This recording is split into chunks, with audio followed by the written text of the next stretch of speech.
अस्सलाम वालेकुम, welcome back to my YouTube channel. उम्मीद करती हूँ आप सब ठीक ठाक होंगे, खैरियत से होंगे। आज मैं आपको बनाना सिखाऊंगी शाही टुकड़े।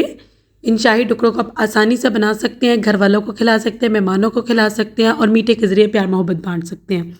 शाही टुकड़े बनाने के लिए सबसे पहले हमें चाहिए शुगर सिरप।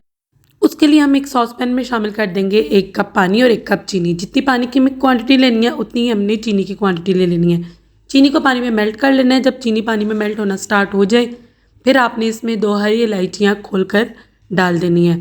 इलायची शामिल करने का फ़ायदा ये होता है कि इलायची आपके मीठे को बहुत प्यारा, बहुत मज़ेदार सा जायका दे देती है और यूजुअली इलायची का फ्लेवर सबको पसंद होता है। इलायची डाल के आपने इसको मज़ीद पकाना है। जब ये गाढ़ा होना शुरू हो जाए, इसमें तार बनने लग जाए, तो समझिए कि आपका शुगर सिरप बिल्कुल रेडी हो गया है। इसको आपने चूल्हा बंद कर देना और साइड पे ठंडा होने के लिए रख देना है। साथ ही साथ आपने ब्रेड के चंद स्लाइसेस ले लेने हैं और उनको आपने इस तरह स्क्वेयर्स की फॉर्म में काट लेना है। आपने इनके किनारे अलग नहीं करने। शेप आप अपनी पसंद की भी रख सकते हैं, आप इसको ट्रायंगुलर फॉर्म में भी काट सकते हैं, वो आपकी चॉइस होगी। अब इन ब्रेड के स्लाइसेस को रोस्ट करने के लिए आपने एक पैन ले लेना है, उसमें डाल देना देसी घी और उसको अच्छी तरह से मेल्ट कर लेना है और गर्म कर लेना है। अगर आप देसी घी पसंद नहीं करते तो इसकी जगह आप दूसरा ऑयल भी यूज़ कर सकते हैं। साथ ही साथ आपने बारी बारी इसमें तमाम स्लाइस रख देने और उनको आपने गोल्डन ब्राउन कर लेना है। देसी घी इस्तेमाल करने का फ़ायदा ये होता है, एक तो देसी घी सेहत के लिए बहुत अच्छा होता है और दूसरा ये कि देसी घी आपके मीठे को बहुत प्यारा फ्रेग्रेंस देता है, खुशबू देता है। अब ये जो ब्रेड के स्लाइसेस आपने रोस्ट कर लिए, उनको आपने शुगर सिरप में डिप करते जाना है। बारी बारी डिप करके रखना नहीं है, आपने बस उसमें डिप करना, निकालना है और आपने उसको सर्विंग ट्रे में रख लेना है। साथ ही साथ आपने दूध की तैयारी के लिए एक सॉस पैन ले लेना है, उसमें तकरीबन आपने 1 किलो दूध लेना है और दूध में आपने क्रीम शामिल कर देनी है। क्रीम आपके पास ना मौजूद हो तो आप ताज़ा मलाई भी ले सकते हैं। साथ आपने बर्फ़ी के कुछ टुकड़े काट के इसमें डाल देने हैं और बर्फ़ी को मेल्ट होने तक दूध को हिलाते रहना है।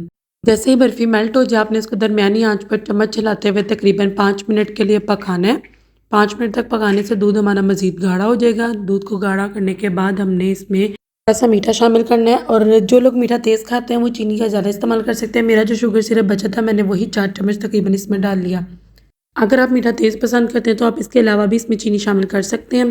जब दूध पकना शुरू हो जाए फिर आपने आधा कप दूध रूम टेम्परेचर पर ले लेना, ना ज़्यादा गर्म ना ज़्यादा ठंडा, और उसमें आपने तकरीबन 1.5 चम्मच कॉर्नफ्लोर शामिल कर देना है। 1.5 चम्मच कॉर्नफ्लोर डाल के आपने इसको अच्छी तरह से हिलाना है कि दूध में कोई भी गुठलियाँ ना रहें।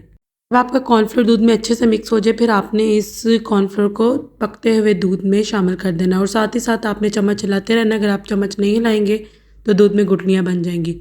चम्मच हिलाते हुए आपने इसमें कॉर्नफ्लोर डालना है और कॉर्नफ्लोर डालने के बाद आपने इसको 5 मिनट दरमियानी आंच पे पकाना है। ऐसा करने से कॉर्नफ्लोर का कच्चापन ख़त्म हो जाता है। और अब आपने इसमें तकरीबन आधी चाय की चमची रूख केवड़ा शामिल कर देना। रूख केवड़ा फ्लेवर के लिए होता है, इसकी जगह आप वनीला एसेंस भी इस्तेमाल कर सकते हैं। अब आपका ये दूध रेडी हो गया। शुगर सिरप में डिप करने के बाद जो स्लाइसेस आपने सर्विंग ट्रे में रखे थे उसके ऊपर आपने ये दूध आहिस्ता आहिस्ता डालते जाना है और इसको अच्छी तरह से फैला के डालना है कि ब्रेड के तमाम स्लाइसेस तक ये दूध जाए।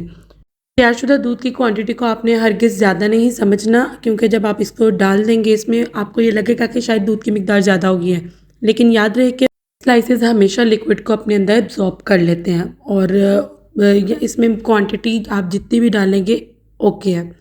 अब आपने उसके ऊपर गार्निशिंग कर देनी है ड्राई फ्रूट्स की। उसमें मैंने बादाम इस्तेमाल किए हैं, बादामों की मैंने इसके ऊपर बारीक बारीक बादाम काट लिए थे, मैंने इसके ऊपर गार्निशिंग कर दी। गार्निशिंग करके हमारा मीठा बिल्कुल रेडी है। इसको आप 1 घंटे के लिए रूम टेम्परेचर पर छोड़ दें। 1 घंटे बाद जब ये रूम टेम्परेचर पे आ जाए फिर आपने इसको फ्रीज़र में रख देना है और 2 से 3 घंटे इसको ठंडा होने देना है।